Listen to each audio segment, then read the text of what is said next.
بسم اللہ الرحمن الرحیم الحمد للہ رب العالمین والصلاة والسلام علی سید الانبیاء والمرسلین سیدنا و مولانا محمد وعلی آلہ واصحابہ اجمعین اما بعد فاعوذ باللہ من الشیطان الرجیم بسم اللہ الرحمن الرحیم شہر رمضان الذي انزل فيه القرآن هدى للناس وبينات من الهدى والفرقان وقال النبي صلى الله عليه وسلم تعاهدوا هذا القرآن فإنه أشد تفصيا من صدور الرجال من الإبل في عقلها أو كما قال صلى الله عليه وسلم. سمٹ کے بیٹو قریب آ جاؤ. محترم حفاظ کرام، عزیز بھائیوں، آج کا یہ اجتماع معمول کے مطابق رمضان مبارک کے شروع ہونے سے پہلے حفاظ کرام کو کچھ ہدایات دینے کے لیے اور یاد دہانی کرانے کے لیے منعقد کیا گیا ہے. رمضان مبارک کے مہینے کو قرآن پاک کے ساتھ اور قرآن پاک کو رمضان مبارک کے ساتھ خاص مناسبت حاصل ہے. اللہ جل شانہ نے قرآن پاک کے اندر رمضان مبارک کی عظمت کو بیان کرنے کے لیے اور رمضان کا تعارف کرانے کے لیے قرآن پاک کا حوالہ دیا اور قرآن پاک کی عظمت کو بتانے کے لیے رمضان المبارک کا حوالہ دیا.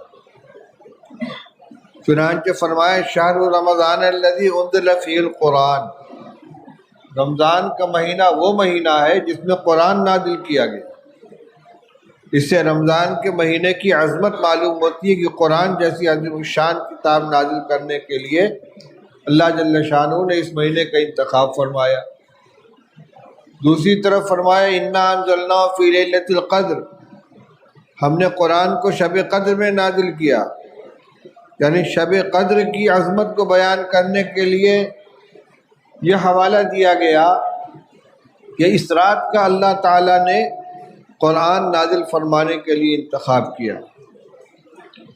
یہی وجہ ہے کہ رمضان مبارک میں خاص عبادت قرآن پاک کے تعلق سے مشروع قرار دی گئی، جس کو نماز تراویح کہتے ہیں، جس میں 2 سنتوں کی ادائیگی کی جاتی ہے. ایک 20 رکعات تراویح با جماعت ادا کرنا اور دوسرے تراویح کے اندر 1 مرتبہ مکمل قرآن پاک کی تلاوت کرنا. یہ 2 مستقل سنتیں ہیں. پورے مہینے رمضان مبارک کا چاند ہو جانے سے لے کر عید کی چاند رات سے پہلے تک ہر رات میں 20 رکعت تراویح با جماعت ادا کرنا یہ ایک مستقل سنت ہے، اور تراویح میں پورے قرآن پاک کا پڑھنا یا سننا یہ مستقل سنت ہے. ایک سنت کی ادائیگی سے دوسری سنت کی چھٹی نہیں ہو جاتی. اس لیے بہت سے لوگ جو چند روز میں قرآن پاک مکمل کر کے اپنے کو آزاد سمجھ لیتے ہیں، یہ غلط ہے. قرآن مکمل ہو گیا، ایک سنت ادا ہو گئی، لیکن پورے قرآن پاک کو پورے رمضان تراویح پڑھنے کی سنت بہرحال باقی ہے، چاہے حافظ ہو چاہے غیر حافظ ہو. قرآن پاک کے پڑھنے کی کچھ آداب ہیں. وَرَتِّلِ الْقُرْآنَ تَرْتِیلًا، قرآن پاک کو ٹھہر ٹھہر کر پڑھو. ہمارے ماحول میں الحمدللہ قرآن پاک کے پڑھنے پڑھانے کا جو معمول ہے، خاص طور سے جامعہ اسلامیہ میں حضرت حافظ عبدالرحیم صاحب رحمۃ اللہ علیہ کے دور سے، اور اب بھی وہی سلسلہ چل رہا ہے کہ نورانی قاعدہ پڑھا کر حفظ کا آغاز کرایا جاتا ہے، اور قرآن یاد کرایا جاتا ہے تجوید کی رعایت کے ساتھ۔ پہلے یہ دو چیزیں الگ الگ ہوا کرتی تھیں۔ حفظ کا ایک عمل ہوتا تھا، جیسے تیسے قرآن پاک کو یاد کر لیا، اور قرأت مستقل ایک فن کے طور پر سیکھا جاتا تھا قرأت کو۔ لیکن اب ابتدا سے قرآن پاک کی تصحیح کی جاتی ہے، تو جس طرح سبق سناتے وقت اور یاد کرتے وقت قرآن پاک کو تجوید کی رعایت کے ساتھ ٹھہر ٹھہر کر پڑھتے ہیں، تراویح میں بھی اسی طرح ٹھہر ٹھہر کر پڑھنا چاہیے۔ رفتار تیز ہو لیکن حروف کی ادائیگی صحیح ہونی چاہیے۔ صفات لازمہ کا ضرور اہتمام کرنا چاہیے۔ غنہ وغیرہ اور مد وغیرہ کو ترک نہیں کرنا چاہیے۔ اسی طرح وقف کی جو آیتیں آتی ہیں جس میں کم سے کم ایک واو یا ایک یا کی ادائیگی ضروری ہے، عالمین، یعلمون، تعلمون، اس کو اس طرح پڑھ کے ختم کر دیں، یعلمون، تعلمون، عالمین، یعنی یہ یا کی ادائیگی نہیں ہوتی، واو کی ادائیگی نہیں ہوتی۔ اسی طرح جہاں الف کا مد ہے، قاف، اس طریقے سے معاب، تو ایک الف کی ادائیگی کم سے کم ضروری ہے۔ مد قصر، مد توسط، مد طول، 3 درجے ہیں۔ کم سے کم درجہ یہ ہے کہ جو مد لازم ہے یعنی ایک الف کی ادائیگی ضروری ہے، اگر اتنا نہیں کریں گے تو قرآن پاک ناقص رہے گا۔ حفاظ کرام اس سلسلے میں بہت غفلت کرتے ہیں، یعنی آیات کے اختتام پر مد کی ادائیگی نہیں ہوتی، یعلمون، تعلمون، عالمین، تعلمون ہو گیا، وہ عالمین ہو گیا، عالمین نہیں ہوا، تعلمون نہیں ہوا، اس کا خیال ہونا چاہیے۔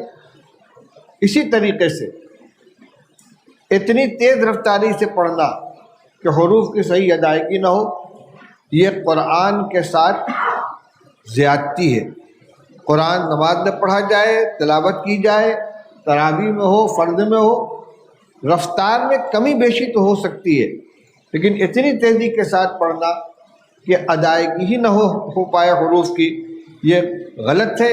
اور اس ایسے ہی پڑھنے کے بارے میں کہا گیا ہے کہ کچھ لوگ ہیں جن کو قرآن جو پڑھتے ہیں قرآن، اور قرآن ان پر لعنت بھیجتا ہے، اس لیے حفاظ کرام اس کا خیال رکھیں۔ دوسری چیز یہ کہ قرآن پاک کو صرف رمضان المبارک کا مشغلہ نہ بنائیں۔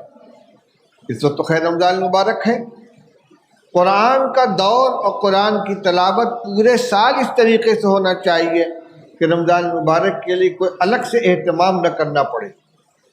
یکساں قرآن یاد رہنا چاہیے پورے سال۔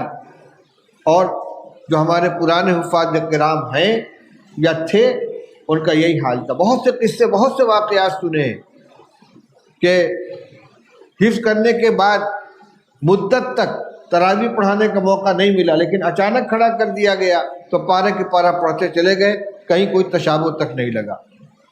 ہم نے دیکھا حضرت مولانا قاری صدیق صاحب باندھوی رحمۃ اللہ علیہ بوڑھے ہو چکے تھے، کمزور تھے، بیمار رہتے تھے۔ دیوبند میں حضرت مفتی محمود صاحب نور اللہ مرقدہ کی خانقاہ میں آئے، اپنی تراویح ختم کر کے آئے تھے۔ ایک ساتھیوں نے طے کیا کہ آج حضرت سے تراویح پڑھوائی جائے گی، لیکن ان سے نہیں کہا گیا کہ آپ کو پڑھانے، انکار کر دیتے، لیکن حافظ سے کہہ دیے کہ آج تراویح کے لیے آگے مت بڑھنا۔ چنانچہ عشاء کی نماز ہو گئی، سنت پڑھ لی گئی، اور تراویح پڑھانے کے لیے مصلی پہ کوئی نہیں گیا۔ مولانا بالکل پیچھے کھڑے تھے، وہ سنت پڑھ کر کھڑے ہوئے، کان تک ہاتھ اٹھا کے کھڑے ہوئے، اللہ اکبر کی آواز نہیں آ رہی ہے۔ کہ کیا بات ہے بھائی؟ حضرت تراویح آج آپ پڑھائیں گے۔ ارے بھائی بہت تھکا ہوا ہوں۔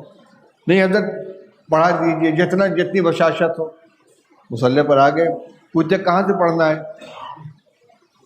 نیت باندھنے سے پہلے نہیں معلوم ہے کہاں سے پڑھنا ہے، بتایا کہ فلاں پارے سے، اللہ اکبر، اور اس کے بعد کئی پارے مسلسل پڑھے چند رکعت میں۔ اس کے بعد کہا حبیب تو آ جا، صاحبزادوں کو بلا دیا، آگے انہوں نے پڑھ لیا۔ جبکہ مولانا صدیق صاحب وہ آدمی تھے کہ جن کو رات دن میں 1 منٹ کی فرصت نہیں ملتی تھی۔ تعویذ والے ہیں، دعا کرانے والے ہیں، مدرسے کے معاملات ہیں، لیکن قرآن پاک کا شغف تھا۔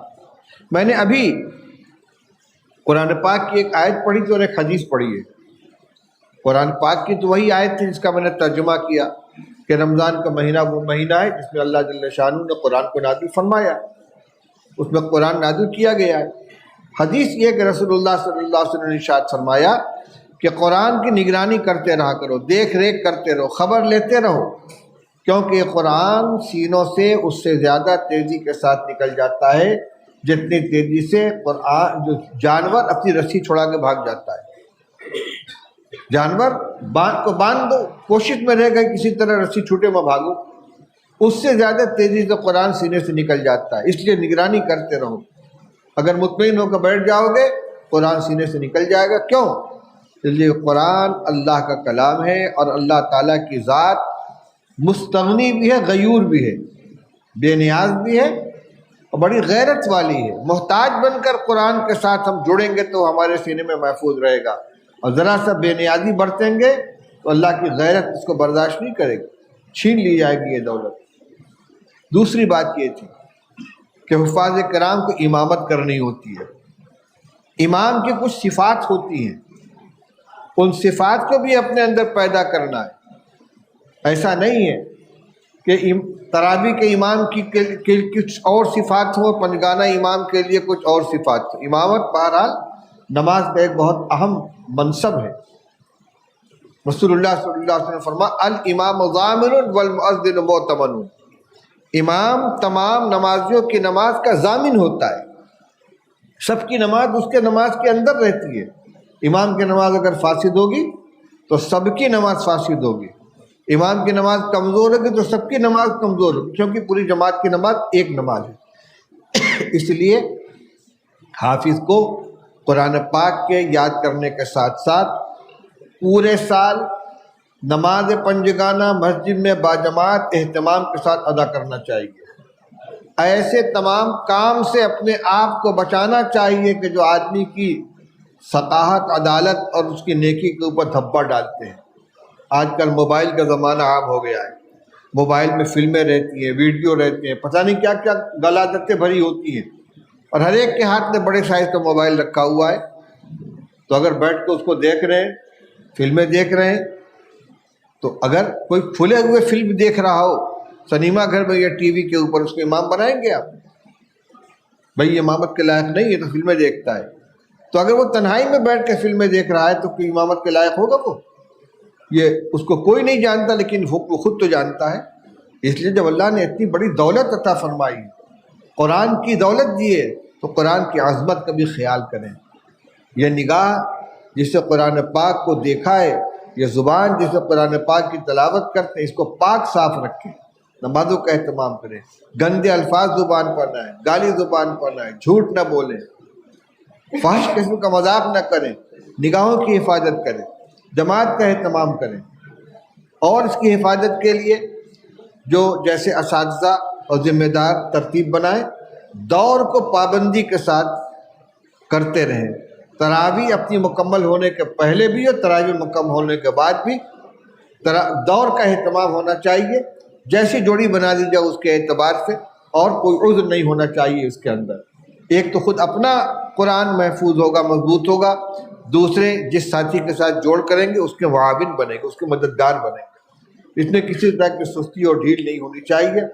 رمضان شریف میں نے کہا امامت کی ذمہ داری بھی ہے اور حافظ ہونے کی بھی ذمہ داری ہے، اس لیے 5 وقت کی نماز فجر سمیت باجماعت مسجد کے اندر ادا کرنا چاہیے۔ نماز میں تعدیل ارکان کا بھی خیال رکھیں، رکوع سجدہ اتنا تیز نہ کریں کہ نماز ناقص ہو جائے۔ بہت مشہور روایت ہے، حضرت ایک صحابی خلاد بن رافع رضی اللہ عنہ مسجد میں آئے، رسول اللہ صلی اللہ علیہ وسلم تشریف فرما تھے، ایک کنارے کھڑے ہوئے، جلدی جلدی 2 رکعت نماز ادا کی، آ کر حضور سے سلام کیا، السلام علیکم ورحمۃ اللہ۔ آپ نے فرمایا وعلیکم السلام، قم فصلی فإنک لم تصلی، جاؤ پھر سے نماز پڑھو، تم نے نماز نہیں پڑھی۔ تو پھر گئے، پھر انہوں نے اسی طرح نماز پڑھی، پھر آ کر سلام کیا، پھر آپ نے جواب دیا، پھر فرمایا قم فصلی فإنک لم تصلی، جاؤ پھر سے نماز پڑھو، نماز نہیں پڑھی تم نے۔ انہوں نے کہا یا رسول اللہ میں تو ایسے ہی جانتا ہوں۔ تب آپ نے ان کو نماز کا طریقہ بتایا کہ جب کھڑے ہو تو اطمینان سے کھڑے ہو، قیام اطمینان سے کرو، قرات اطمینان سے کرو، رکوع اطمینان سے کرو، رکوع سے اٹھ کر سیدھے اطمینان سے کھڑے ہو، سجدہ اطمینان سے کرو. یعنی سب کچھ تھا، لیکن نماز میں اطمینان نہیں تھا، اعتدال نہیں تھا، جس کو اعتدال بہت ضروری ہے.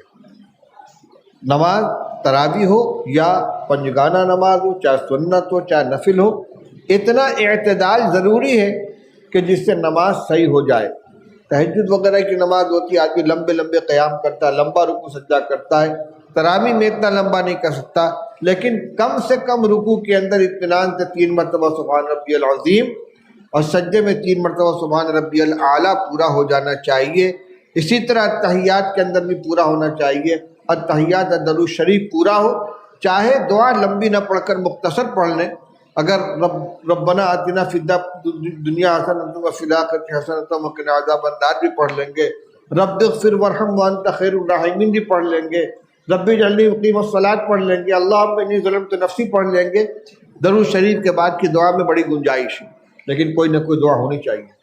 اسی طرح عام طور پر حفاظ دعائے ثنا چھوڑ دیتے ہیں. اللہ اکبر الحمدللہ رب العالمین سب ملا کر 10 تراویح میں اگر ایک منٹ بھی لگے گا تو 10 منٹ کا اضافہ ہوگا. اس کے بعد کیا کرنا ہے؟ سونا ہی تو ہے، آرام ہی تو کرنا ہے. اللہ کے سامنے کھڑے نماز پڑھنے کے لیے تو نماز کی جو سنت ہے ان کو تو ادا کرے. دعائے ثنا کا پڑھنا سنت ہے کہ نہیں ہے؟ ایک سنت چھوڑیں گے تو نماز میں نقص آئے گی کہ نہیں آئے گا؟ میں یہ نہیں کہتا کہ بہت اطمینان سے پڑھیں کہ نمازیوں کے لیے بوجھ ہو جائے، لیکن جو لازمی تعدیل ارکان ہے وہ ہونا چاہیے. 3 مرتبہ سبحان ربی العظیم رکوع میں ہو جائے، 3 مرتبہ سبحان ربی الاعلیٰ سجدے میں ہو جائے، رکوع سے اٹھے تو اتنا کھڑے ہو کہ بالکل سیدھے ہو جائیں، پھر سجدے میں جائیں، سجدے سے اٹھ کر اطمینان سے بیٹھے پھر دوسرے سجدے میں جائیں. یہ چند چیزیں ہیں جو میں نے آپ کے سامنے بیان کی ہیں. میرے ذہن میں یہی باتیں تھیں. اب یہ ہمارے حفاظ کرام ہیں، اساتذہ مولانا قاسم صاحب ہیں، کوئی ضروری بات رہے گی تو یہ بتائیں گے. ابھی مجلس ختم نہیں ہوئی ہے. وآخر دعوانا الحمدللہ رب العالمین.